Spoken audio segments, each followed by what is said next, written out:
Una vez que usted aprende a hacer las estructuras de Lewis, es necesario que pueda comprobar si esas estructuras de Lewis son aceptables o no. Y una forma de comprobarlo es a través de las cargas formales. La carga formal simplemente mide los electrones de valencia que tienen los átomos aislados que son asignados en la estructura de Lewis. Y se calcula usando la siguiente expresión. La carga formal es igual a los números de electrones en la capa de valencia de cada uno de los átomos menos el número de enlace más los electrones no compartidos de cada átomo. Las cargas formales se calculan átomo por átomo. Para este compuesto, el ion carbonato, la estructura de Lewis para el ion carbonato es esta que tenemos acá.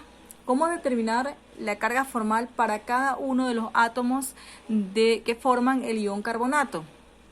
Por ejemplo, para el átomo de oxígeno se tiene que calcular la carga formal. Para este también, para este y por supuesto que para el átomo de carbono. Entonces, para calcular la carga formal de este átomo de oxígeno, vemos cuántos los electrones que hay en la capa de valencia. Recuerden que los electrones de la capa de valencia se sacan a partir de las configuraciones electrónicas. Se sabe que el oxígeno tiene 6 electrones en la capa de valencia, menos ¿cuántos enlaces? 2 enlaces, sería entonces 2, que es el número de enlace, más electrones no compartidos. ¿Cuántos electrones no compartidos tiene el oxígeno? 1, 2, 3, 4. 4 electrones no compartidos. Al resolver la operación matemática, eso resulta igual a 0. Luego tenemos para este átomo de oxígeno, la carga formal será electrones en la capa de valencia del oxígeno es igual a 6. El número de enlace que está formando el oxígeno, 1, más electrones no compartidos del oxígeno serían 2, 4, 6. 6 electrones no compartidos. Al resolver la operación matemática, esto resulta en menos 1. Para la carga formal del carbono, electrones en la capa de valencia del carbono es igual a 4. El número de enlace que está formando el carbono, vamos a verificar 1, 2, 3, 4 enlaces que forma el carbono. Y los electrones no compartidos sobre el átomo de carbono no hay electrones no compartidos, entonces escribimos 0. Al resolver esa operación matemática resulta igual a 0. Ahora vamos a ver cuáles son los electrones no compartidos. Para el átomo de oxígeno la carga formal son electrones en la capa de valencia igual a 6, menos electrones no, el número de enlace de ese oxígeno igual a 1, electrones no compartidos sobre el átomo de oxígeno es igual a 6. Debemos, para cada átomo de la estructura de Lewis, debemos determinar la carga formal. Luego, la carga formal total es igual a la suma de las cargas formales de cada uno de los átomos del que está formando el compuesto o ion. Entonces, la carga formal total será igual a 0 más, con signo incluido y todo, menos 1 más 0 más menos 1. Y al resolver la suma algebraica que tenemos allí, eso resulta igual a menos 2. Observen, si la carga formal del compuesto es igual a la carga del anión, significa entonces que la estructura de Lewis que estamos proponiendo es aceptable. Es decir, para que usted considere que la estructura de Lewis que se ha propuesto es aceptable, la carga formal debe ser igual al ion, en caso de ser un ion, como en este caso que es un anión, o debe ser igual a 0 para moléculas. Entonces, en este caso, esto significa, el que me haya dado la carga formal igual a 2, eso significa que es una estructura de Lewis aceptable. Y usted puede calcular de esa manera las estructuras de Lewis para los diferentes compuestos. Otro término u otro aspecto que vamos a desarrollar acá es el que tiene que ver con las estructuras de resonancia. Establecimos las estructuras de Lewis, determinamos que esas estructuras de Lewis son aceptables, entonces hay un nuevo término que se conoce como estructuras de resonancias. Esas estructuras no son más que las distintas maneras que se tienen para escribir una estructura de Lewis en un compuesto determinado. Y por lo general esas estructuras de resonancia se presentan en aquellos compuestos en los que se puede deslocalizar un par de electrones.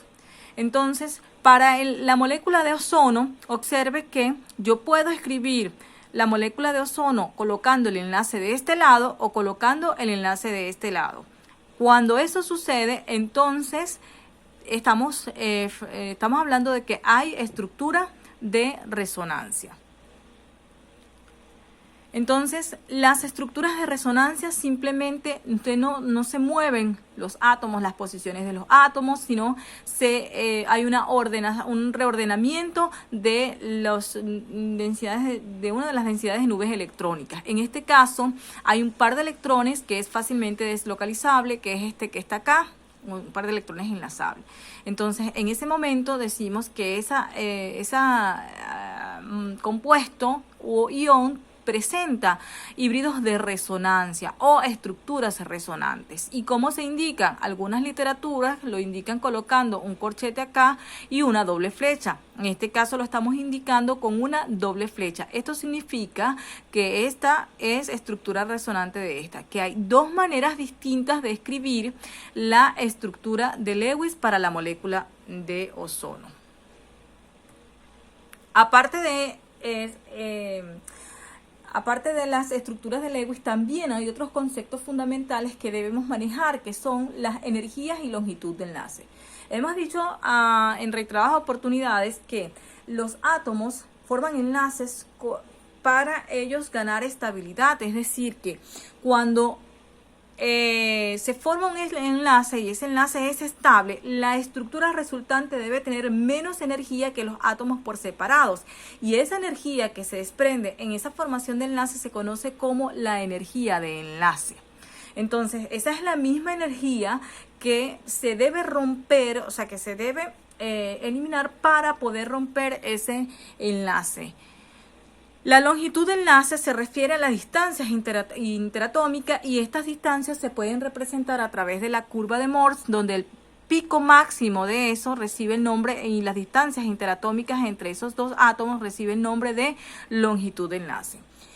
Hay muchas formas de determinar esas longitudes de enlaces, y por lo general las entalpías, esos son valores promediados para muchos compuestos en distintas moléculas gaseosas, y son estudios que se han hecho.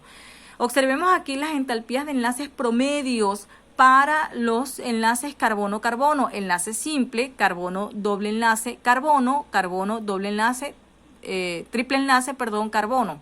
Observen algo acá curioso, es que mientras el número de enlaces se incrementa entre dos átomos, la entalpía de enlace también lo hace. Y la razón de esto es porque la misma tendencia se observa aquí para el nitrógeno, y la razón de esto se observa es porque a medida que aumenta el número de enlaces, estos se hacen más cortos y en consecuencia más fuertes. Observemos esta tabla que tiene que ver con algunas longitudes de enlace, que son carbono, nitrógeno, observe que es 1,47 angstrom, pero carbono, doble enlace, nitrógeno es 1,27 angstrom. Lo que les estoy diciendo, mientras mayor sea el número de enlaces, más cortos se hacen los enlaces y más fuerte. Observen acá cómo a medida que aumenta el número de enlaces, esa longitud de enlace disminuye. ¿Por qué razón estamos estudiando estos dos aspectos que son energía de enlace y longitud de enlace? Porque ellos, de alguna manera, me permiten a mí establecer la forma o la geometría de los compuestos, porque las estructuras de Lewis por sí solas no ayudan a comprender las formas de las moléculas o sus formas tridimensionales. Ellos simplemente me permiten explicar lo que es la composición de esas moléculas y lo que son sus enlaces covalentes. Entonces, en la próxima entrega vamos a estar hablando de cuáles son esas formas geométricas, ¿ok?